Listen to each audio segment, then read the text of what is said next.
Hello and welcome back to Afro Genesis. I'm Wesley. And I'm Danielle, and we are on a very exciting journey to find a new home abroad. And in this video, we will be sharing a snapshot of our experience during the first 3 days in Accra, Ghana.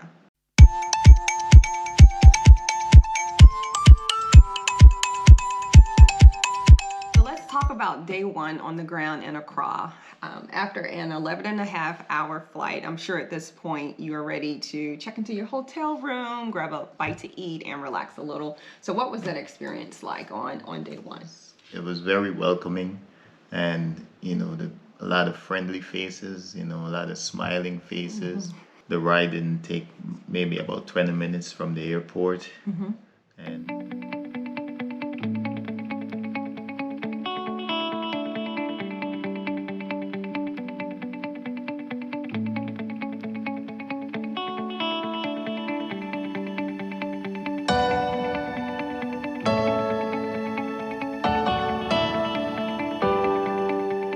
Can you share a little bit as to why, for the first, half of this trip, we opted to stay in a hotel as opposed to an Airbnb?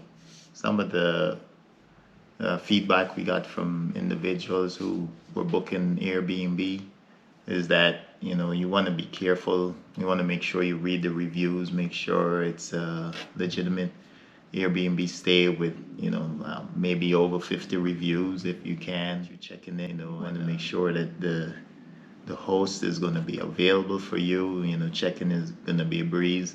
But the feedback we got was mixed. That sometimes you got to wait. Sometimes you're looking for the host. The host was not expecting you on that day. So we really didn't want to mess with that kind of issues or delay. So we decided to go with the hotel. We get to the hotel, you go to the registration, you check in and go to your room. So speaking of check-in, how was the check-in process? Check-in process was good,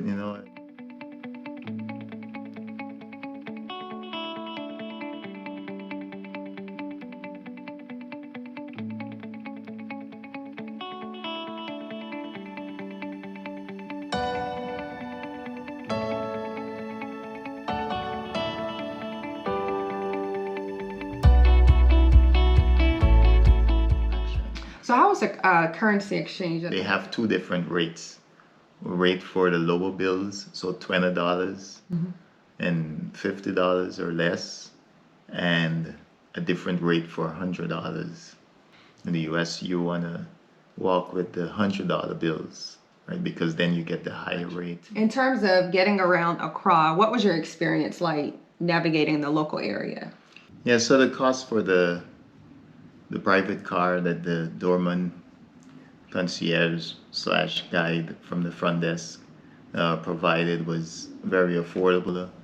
And it was 260 cedis for the entire day, from morning till you get back in the evening.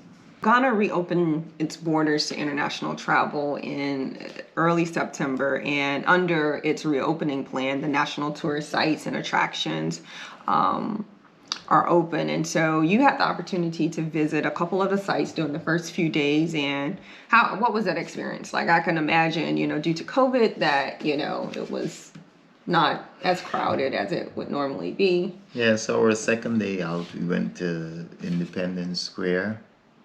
We just stepped out to the Independence Square, also known as the Black Star Square.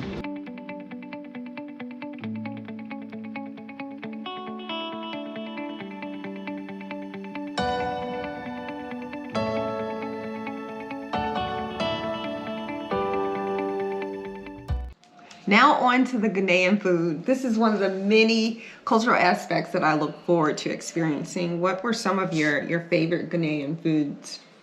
Today we were excited to go out and we stopped in one of the local restaurants in Avery, and the driver said, well, you want to start with the banku. That's a famous local dish. I believe it's made with corn and cassava. So fermented corn and then crushed cassava, and it's mixed together. And that's served with your choice of meats, typically fish, grilled fish or fried fish. What was your experience like with the local people? The people, that was the best part of the trip, really. They made the trip everything, I would say. Very friendly people, very honest people. There were instances where, Abu left his shades at the counter of one establishment, and he went back like 2 days later and got his glasses. Just small things like that just tells you the character of the people. The vibe didn't change at all at no time, regardless of which city we were in. We just keep meeting very friendly and warm people. Wow. Yeah. I can imagine that does, make the trip that much more enjoyable. Oh, yes. To be embraced by very welcoming people. Yes, it's something that really, really draws you in, that attitude, a positive attitude, and makes you want to come back. Right. Great. Thanks for sharing that. Okay, so that wraps up the snapshot of the first 3 days of our visit in Accra and the local surrounding areas. Hope you enjoy that video, and hope you find it helpful to you also. And thank you for following us on our personal journey as we explore our ancestral homeland, share our experiences, and search for a new home abroad. Please remember to subscribe, like, and share, and be the new beginning. Peace out.